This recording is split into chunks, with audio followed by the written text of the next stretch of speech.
Muzina la Atate ndi la Mwana ndi la Mzimu Woyera. Amen.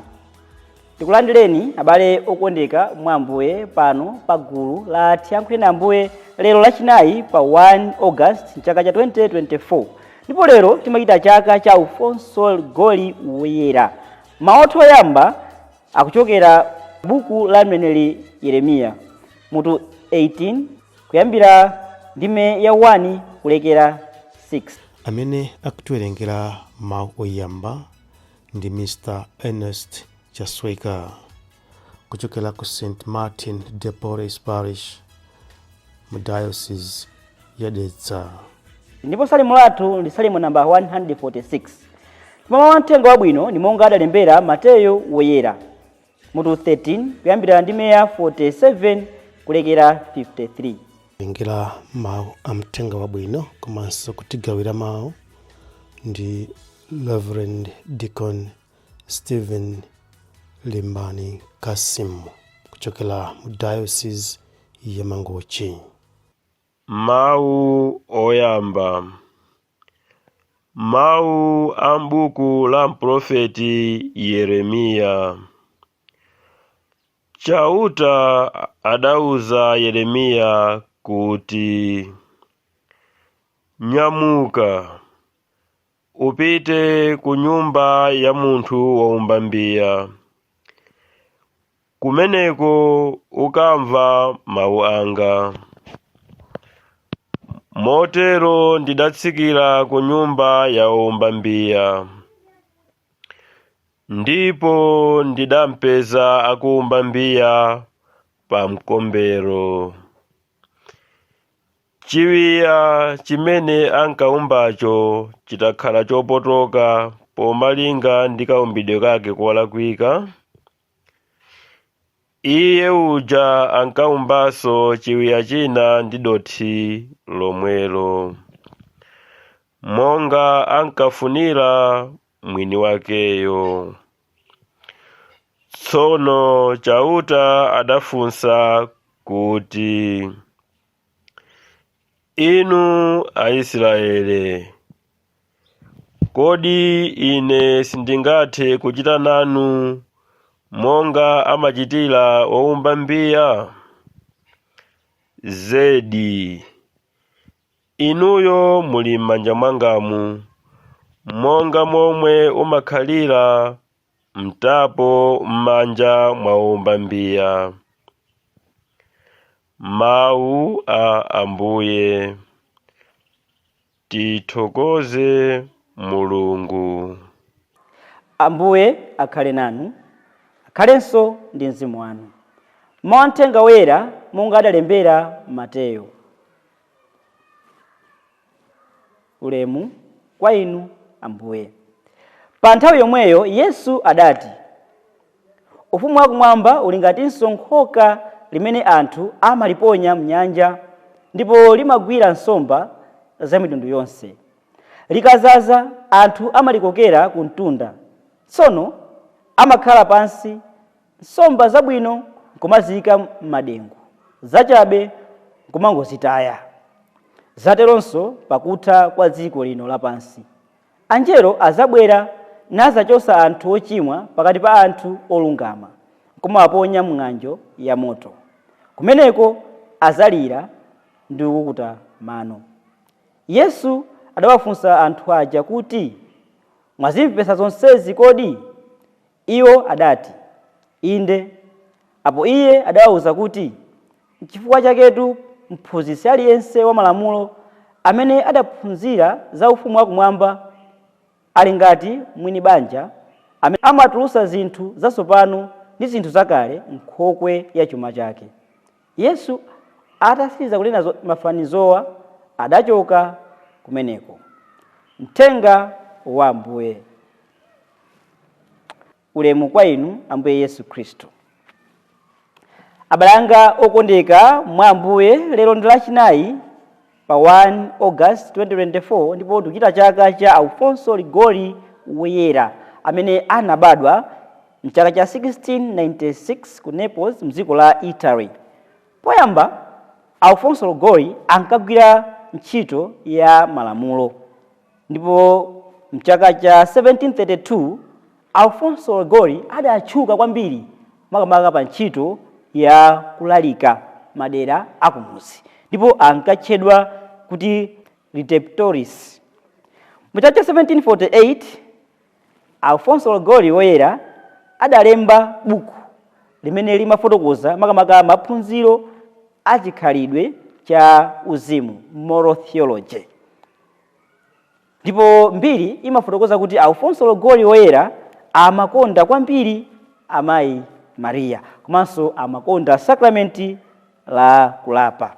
Kudzera mmoyo wake Alfonso Liguori adakopa anthu ambiri chifukwa cha malalikidwe ake. Mchaka cha 1775 Alfonso Liguori Woyera anatula pansi udindo wake chifukwa cha kudwala, ndipo pa 1 August mchaka cha 1787 Alfonso Liguori adamwalira ali ndi zaka 91 zakubadwa, ndipo anatchulidwa woyera mchaka cha 1839. Kudzera moyo wa Alfonso Liguori Woyera, kodi tikuphunzirapo chiyani? Alfonso Liguori akutiphunzitsa kukhala anthu osakondesesa zinthu zapansi pano. Tikuona kuti moyo wake wonse Alfonso Liguori adakondesesa Mulungu. Munthu amene adachita maphunziro a zamalamulo, mwina ngati lawyer, akusiya zonse kusata Yesu Khristu. Komanso Alfonso Liguori akutiphunzitsa moyo okonda anthu posayang'ana kumene akuchokera, kuti tikaonesesa moyo wake akunena kuti amakonda kulalika makamaka madera akumudzi. Mwina ambiri mwa ife timasankha anthu ena akuwatumikira, koma Alfonso Liguori akutiphunzitsa kuti tikonde anthu onse, ngakhale kumudzi kumene kumaoneka konyozeka kuti tikafike kumeneko kuti tikawalalikire anthu za mthenga wabwino. Ndiye mawathu oyamba tikuona kuti mavuto akuchulukirabe.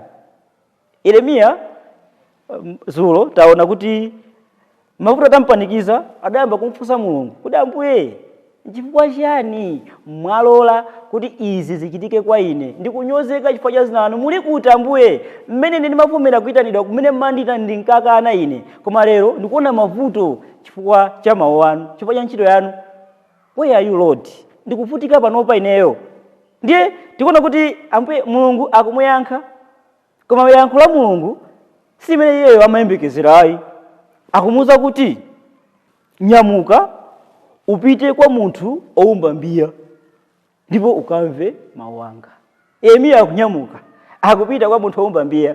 Ndiye atafika kwa munthu owumba mbiya akukhumudwa, fana peza mbiya ina yopotoka choncho, ina yongoka pang'ono, ina choncho. Ndiye akunena kuti kodi ndiye yankho limene lili? Akufuna kutiphunzitsa chiyani? Ifeyotu mu zonse zimene timachita ndi Mulungu amene adakonza. Ife ngowombidwa chabe. Mu zonse zimene timachita ndife antchito chabe. Mulungu anakonzeratu grafu yathu. Ndiye mu zonse zimene timakumana nazo Mulungu ali ndi mayankho onse, chifukwa otilengayo ndiye iyeyo. Chifukwa timaona ku Yesaya kuja amafunsanso kuti mbiya ngafunse kwa oyumba kuti chifukwa ndikuoneka chonchi. Ayi, designer alipoteropo angopanga mmene yakufuna kuti ndikirani chionekere.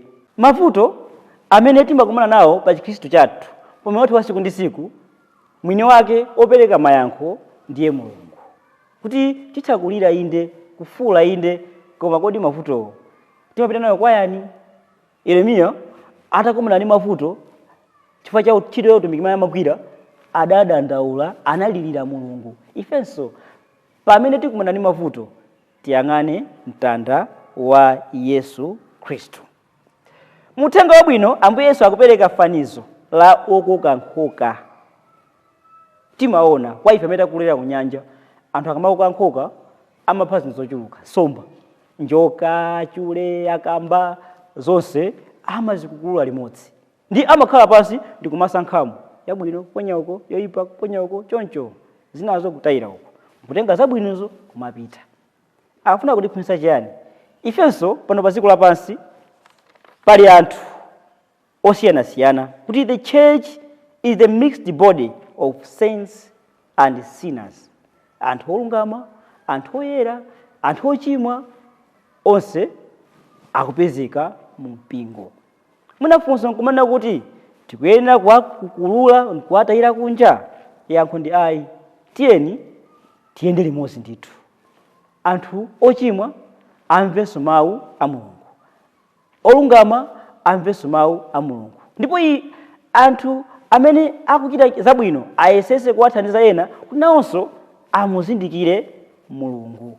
Ndipo pakati pathu tilipo anthu ena, tikaona anthu ena amene mwina ndi ofowoka akubwera ku chalichi, timakhala ndi mafunso ambirimbiri. Chifukwa chani awakubwera? Chifukwa chani awawa? Chifukwa chani awawa? Ayi, abwere. Ambiri mwa ife mwina nkutheka timawalepheresa ena kubwera ku chalichi chifukwa tili malamulo ena amene tidayika.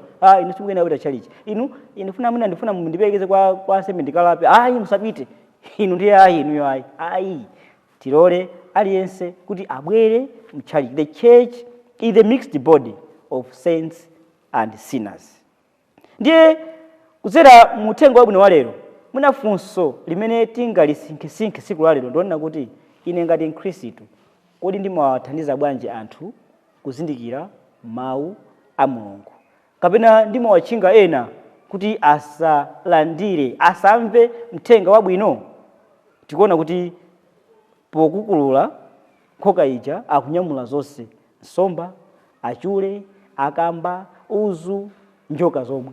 Koma kenaka akuzisankha zimene zikutanthauza pa tsiku losiriza kuti Mulungu azatisonkhanitsa tonse pamodzi ndi kutipasa chiweruzo malingana ndi ntchito zathu.